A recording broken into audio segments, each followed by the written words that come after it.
want to talk about 4 unfair brands of Jesus.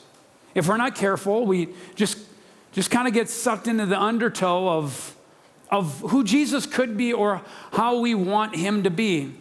See, when I was young, I actually viewed Jesus as more like a superhero Jesus than any other type of Jesus in my life. Students, you might relate to this. You've prayed and you're like, Lord, will you help me with this test that I did not study for?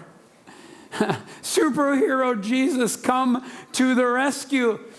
And then the disappointment creeps in when he doesn't show up and we fail that test. And we can kind of snicker and we can laugh about that scenario, but if we're not careful, that real life illustration actually translates in so many different ways within our life. We treat Jesus as the one that swoops in at the right time and saves us from whatever issue we're up against, whatever circumstance is pressing against us. How about this?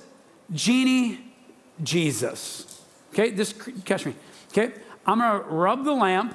Okay, shout out to Aladdin. I'm going to do my part, and the genie is going to deliver exactly what I want. Okay? It's very transactional by nature. Genie Jesus, we're going to do what we need to do, and then there's an expectation that he is going to meet our desires, our wants. How about this one? Firefighter Jesus. And this is another one that I really relate to when I was young, and I just remember sitting in church services like this, and my church actually talked quite a bit about hell and about eternity and just all those things that scared me totally straight, honestly. But I view Jesus as a salvation card.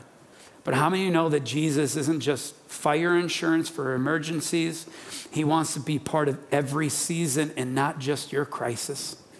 How about lastly, cotton ball cloud Jesus? I just love this image. I want to just go back to your childhood. You had all the time in the world, right? It's midsummer.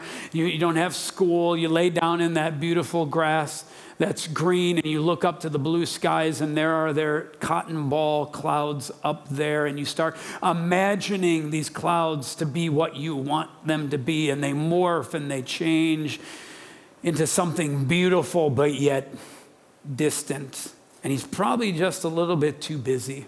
If we have some of these perspectives of Jesus, then most likely along with that perspective comes disappointment. And so let me ask that question to you again. How has your disappointment shaped your faith?